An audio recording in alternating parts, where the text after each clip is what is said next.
صفحہ نمبر 49 آیت نمبر 28 سورۃ آل عمران۔ اعوذ باللہ من الشیطان الرجیم، بسم اللہ الرحمن الرحیم۔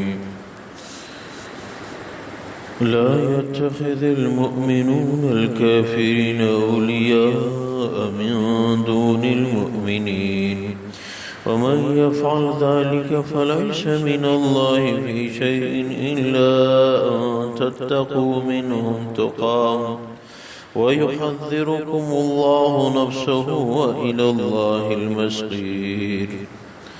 اللہ تبارک و تعالی فرماتے ہیں لا يتخذ المؤمنون الكافرین اولیاء من دون المؤمنین، ایمان والے کافروں کو مسلمانوں سے ہٹ کے دوست کبھی نہ رکھے۔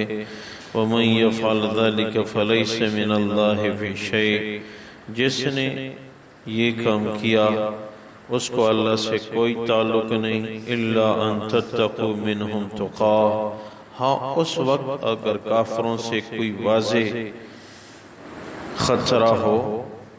وَيُحَذِّرُكُمُ اللَّهُ نَفْسَهُ، اللہ تبارک و تعالیٰ تمہیں اپنی ذات سے ڈرا رہے ہیں۔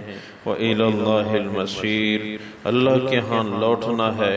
قُلْ إِن تُخْفُوا مَا فِي صُدُورِكُمْ أَوْ تُبْدُوهُ يَعْلَمْهُ اللَّهُ، آپ فرما دیجئے اے لوگو، آپ لوگ اپنے دلوں میں جو کچھ چھپاتے ہو یا ظاہر کرتے ہو وہ اللہ کے علم میں ہے۔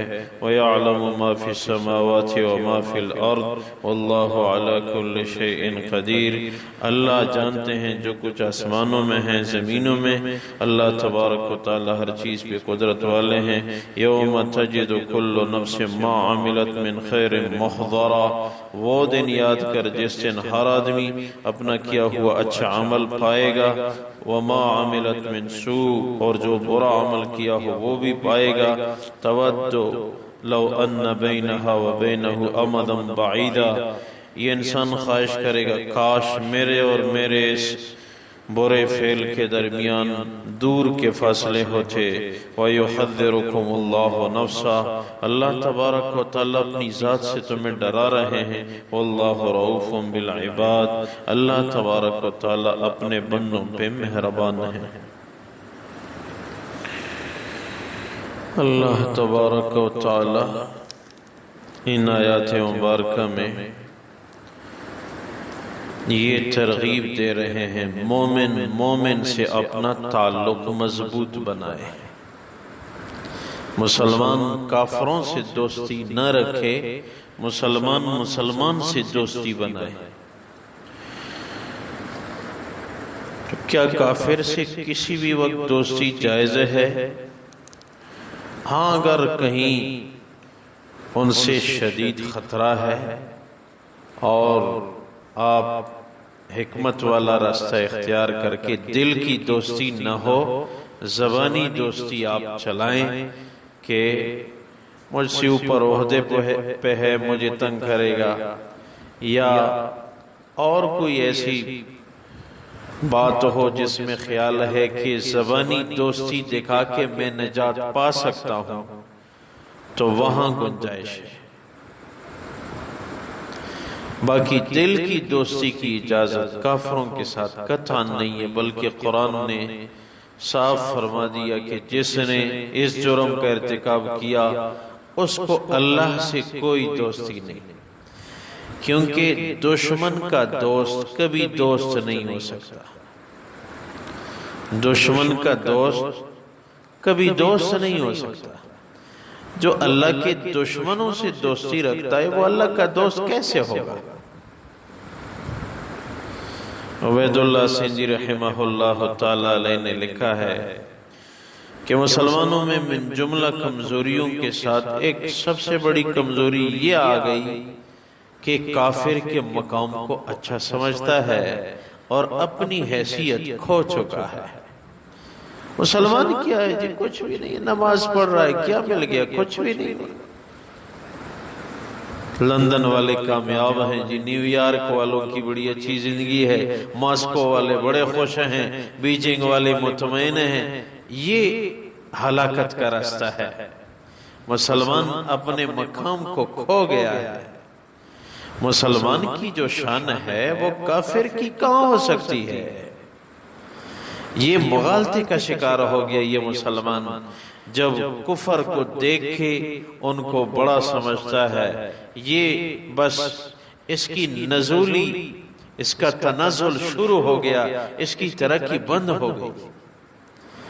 مسلمان کو خود اعتماد ہونا چاہیے، میرا مقام سب سے بڑھ کر ہے، میرا دین سب سے بڑھ کر ہے۔ مال میرے پاس نہ ہو تو یہ ناکامی نہیں ہے، اگر دین میرے پاس نہ ہوگا یہ میری ناکامی ہوگی۔ اب ہم سب یہ سوچیں، ہمارا نبی کامیاب ہو کے گیا ہے یا ناکام ہو کے گیا ہے؟ کامیاب ہو کے گیا ہے۔ ہمارے نبی کے پاس یہ کافروں کے نقشے، ان کے سہولیات، یہ عہدے، یہ مال و دولت کے نقشے تھے؟ نہیں تھے۔ اس دن یہ میں پنڈی گیا تھا تو وہ ایک سکول تھا، اس کے باہر کچھ جملے لکھے ہوئے تھے۔ ہمارے ساتھی وہ جو ڈرائیور تھا وہ رک گیا اور وہ جو جملے تھے ان کی تصویر لے رہا تھا، تو میں نے دیکھا تو ان کے آخر میں سب سے آخری جملہ ایک عجیب جملہ لکھا ہوا تھا، لکھا تھا کہ مال و دولت کے پیچھے نہ پڑو، یہ اگر کمال کی چیز ہوتی تو قارون حامان کو نہ دی جاتی۔ مال و دولت کے پیچھے نہ پڑو، یہ اگر کوئی کمال کی چیز ہوتی قارون حامان فرعون کو نہ دی جاتی۔ علم کے پیچھے پڑو، یہ کمال کی چیز ہے کیونکہ انبیاء کو دی ہوئی چیز ہے۔ میں نے اپنے ساتھی سے کہا کاش یہ آخری جملہ پہلے نمبر پہ لکھا ہوتا۔ جملے اور بھی بہت تھے، مجھے یہ پسند آیا، طبیعت کی بات ہوتی ہے۔ مجھے تقریباً 8-10 جملے لکھے ہوئے تھے، مجھے یہ جملہ پسند آیا، لیکن یہ سب سے آخر میں لکھا ہوا تھا۔ میں نے اس کو کہا کاش یہ آخری جملہ سب سے پہلے لکھا ہوتا۔ تو بہرحال کفر کی دوستی، کفر کا مقام ہمیں کیوں نظر آ رہا ہے؟ ان کے پاس مال ہے صرف اس وجہ سے۔ اور حدیث میں ہے، ہمارے نبی صلی اللہ علیہ وسلم کی مبارک ذات نے دعا دی ہے، یا اللہ میرے متبعین کو زیادہ مال نہ دینا۔ میرے اور آپ کو یہ دنیاوی نقشے کیوں نہیں مل رہے؟ اتنی دولت کیوں نہیں مل رہی جو کافروں کے پاس ہے؟ تاریخ دیکھو، مسلمان ہمیشہ غریب رہے گا، کفر ہمیشہ مالدار رہے گی۔ یہ کیوں؟ یہ میرے نبی کی دعا ہے میرے اور آپ کے لیے۔ اور پھر ارشاد فرمایا صحابہ کرام سے، اے میرے صحابہ، اے میرے صحابہ سن لو، اللہ تبارک و تعالی اپنے قریبی بندوں کو مال و دولت سے ایسے بچاتے ہیں جیسے ماں اپنے بچے کو آگ سے بچاتی ہے۔ اگر آپ کے پاس مال کم ہے آپ پریشان نہ ہو، اگر آپ کے پاس دین کم ہے اس پہ پریشان رہو۔ یہ تو سفر ہے، یہ سفر گزرنے والا ہے، لاکھوں کروڑوں مسافر گزرے، منزل پہ پہنچے، بات ختم۔ ہم یہاں کے مسافر ہیں، ہم نے یہاں رہنا نہیں ہے۔ مسافر چاہے جتنا بھی تھکا ہارا، پسینہ پسینہ، گھٹنوں میں درد، جوڑوں میں درد، سر پہ بوجھ، گرد و غبار کا شکار، لیکن منزل پہ پہنچے، راحت ہے، سکون ہے، خدمت والے کڑے، مرحبا، ہر قسم کی سہولت موجود ہے، بس سفر کی مشقت تو ختم ہوئی، مزے ہی مزے ہیں۔ کیا ہوا؟ یہ مومن کی شان ہونی چاہیے۔ دنیا سے ہم گزر رہے ہیں، یہ وادی ہے بڑی چمکیلی، لیکن سکون ان وادیوں میں ہے نہیں۔ سوچو، جو جتنا دین سے دور ہوگا اتنا ہی وہ پریشان ہوگا، اتنا ہی وہ پریشان ہوگا۔ جو جتنا دین کے قریب ہوگا، مال اس کے پاس کم ہوگا لیکن وہ پرسکون ہوگا، وہ بیوی بچوں کے ساتھ خوش باش کے بیٹھ رہا ہے۔ آپ تجربہ کر لیں، آپ ایک مہینے درس میں نہ بیٹھیں، کہیں بھی دین کی بات نہ سنیں، آپ کا رویہ گھر میں تبدیل ہو جائے گا۔ مان لیں کہ کئی وہ گھروں سے مجھے پیغام آیا کہ ذرا ہمارے شوہر کو بھی پاس بٹھاؤ، گھر والوں نے مجھے کہا ہے، وہ فلاں گھر والی عورت کہہ رہی ہے، ان کو کہہ دو ذرا ہمارے شوہر کو بھی ساتھ بٹھائیں۔ اس نے تو بس مال کو مد نظر رکھا ہے، ہمارا کچھ خیال بھی نہیں رکھتا۔ دین میں سکون ہے پیارو، قرآن میں سکون ہے، یہ مسجد میں سکون ہے، یہ نمازوں میں سکون ہے، یہ تلاوت میں سکون ہے، تمہیں سکون ملے گا۔ اصل چیز تو سکون ہے۔ اگر جسم کو تکلیف ہے اور دماغ پہ بوجھ ہے، اس دولت کا کیا فائدہ ہے؟ کل مجھے ایک ساتھی نے کہا کہ میرا ایک دوست ہے، بڑا مالدار ہے،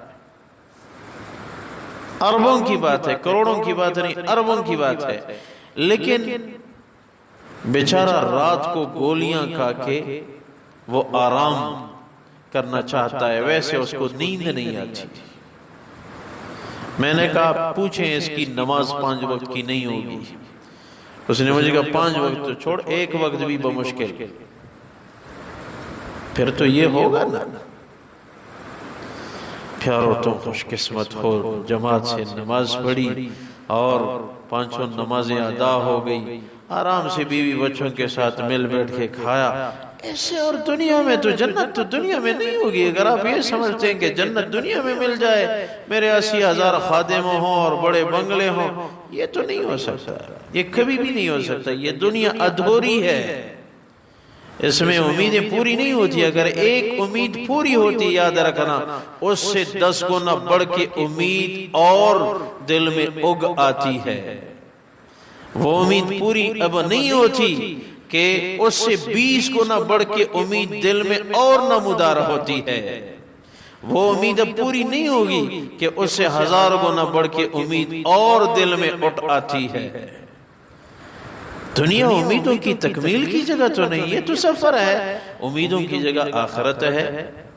ابو ہریرہ رضی اللہ تعالیٰ عنہ سے سعید بن المسیب رحمہ اللہ تعالیٰ علیہ مدینہ منورہ کے بازار میں ملے، کیسے مل بیٹھتے ہیں، کچھ کھاتے ہیں۔ ابو ہریرہ رضی اللہ تعالیٰ عنہ نے فرمایا یہ دنیا عبادت کی جگہ ہے، سعید کام کرو، میں بھی لگا رہوں گا حدیث کی خدمت میں، آپ بھی لگے رہیں، دعوت انشاءاللہ جنت میں ہوگی پھر کریں گے۔ کبھی میری دعوت ہوگی سعید، کبھی آپ کی دعوت ہوگی، پھر دعوتوں کا سلسلہ ہوگا۔ اس لیے پیارو آپ لوگ خوش قسمت ہیں، اس کو خوش قسمتی سمجھو، یہ ہے نیک بختی، سعادت مندی کہ دن میں اللہ کے احکام کا خیال رکھا، نماز ہم نے پڑھ لی، غیبت ہم نے نہیں کی، کسی سے حرام مال ہم نے نہیں لیا، اور سکون سے اب جا کے سو جائیں۔ اب کئی تو اس کو میں نے کہا، جس نے مجھے کل کہا کہ جی وہ تو نیند کے لیے گولیاں کھاتا ہے، میں نے کہا میرے درس والے تو کبھی 2-3 میں دیکھتا ہوں درس میں ہی سو جاتے ہیں، گھر پہنچنے سے پہلے گولیاں تو چھوڑ میرے درس میں سو جاتے ہیں۔ تو سکون دین میں ہے کہ دنیا میں ہے؟ یہ خوش قسمتی ہے، اس کو خوش قسمتی سمجھو، دل سے سمجھو۔ یا اللہ آپ کا فضل نہ ہوتا میں کہاں پھرتا، کہیں یہ جماعت کی نمازیں، کہیں قرآن کی تفسیر سیکھنا۔ زمین و آسمان کا فرق ہے، آپ نے فضل کیا، مجھے اپنے قریب رکھا، آپ کا فضل نہ ہوتا یا اللہ میں کہاں پھرتا۔ یہ جب دل میں درد اٹھے، شکر کی کرنیں روشن ہو، پھر دیکھیں دنیا بھی بنے گی اور آخرت بھی بنے گی۔ اللہ تبارک و تعالی فرماتے ہیں لا يتخذ المؤمنون الكافرین اولیاء من دون المؤمنین، ایمان والو کافروں کو دوست مت رکھو مسلمانوں کو چھوڑ کے۔ وَمَن يَفْعَلْ ذَلِكَ فَلَيْسَ مِنَ اللَّهِ فِي شَيْءٍ، جس نے یہ جرم کیا اس کو اللہ سے کوئی تعلق نہیں، إِلَّا أَن تَتَّقُوا مِنْهُمْ تُقَىٰ، ہاں اگر سخت خوف اور دہشت پریشانی کا شکار ہو تو مجازی زبانی محبت کا اظہار یہ جائز ہے کافروں سے۔ وَيُحَذِّرُكُمُ اللَّهُ نَفْسَهُ، اللہ تبارک و تعالیٰ اپنی ذات سے تمہیں ڈرا رہے ہیں۔ وَإِلَى اللَّهِ الْمَصِيرُ، وجہ یہ کہ اللہ کے ہاں لوٹنا ہے۔ قل آپ فرما دیجئے اپنی امت کو، ان تخفوا ما فی صدورکم او تبدوہ یعلمہ اللہ، اپنے دلوں میں جو باتیں چھپاتے ہو یا ظاہر کرتے ہو اللہ جانتے ہیں۔ وَيَعْلَمُ مَا فِي السَّمَاوَاتِ وَمَا فِي الْأَرْضِ، اللہ جانتے ہیں جو کچھ آسمانوں میں ہے زمینوں میں ہے۔ وَاللَّهُ عَلَى كُلِّ شَيْءٍ قَدِيرٌ، اللہ ہر چیز پہ قدرت والے ہیں۔ یوم تجد کل نفس ما عملت من خیر محضرا، وہ قیامت کا دن یاد کرنا جو ہر آدمی اپنے نیک عمل کو اپنے سامنے پائے گا۔ وما عملت من سوء، جو برے عمل کیے ہیں وہ بھی سامنے ہوں گے۔ تود لو ان بینہا وبینہ امدا بعیدا، یہ انسان خواہش کرے گا کاش میرے اور میری برائیوں کے درمیان دور کے فاصلے ہوتے۔ وَيُحَذِّرُكُمُ اللَّهُ نَفْسَهُ، پھر سنو اللہ تمہیں اپنی ذات سے ڈرا رہے ہیں۔ وَاللَّهُ رَؤُوفٌ بِالْعِبَادِ، جو کوئی ڈر گیا تو اللہ اپنے بندوں کے لیے بہت زیادہ مہربان ہے۔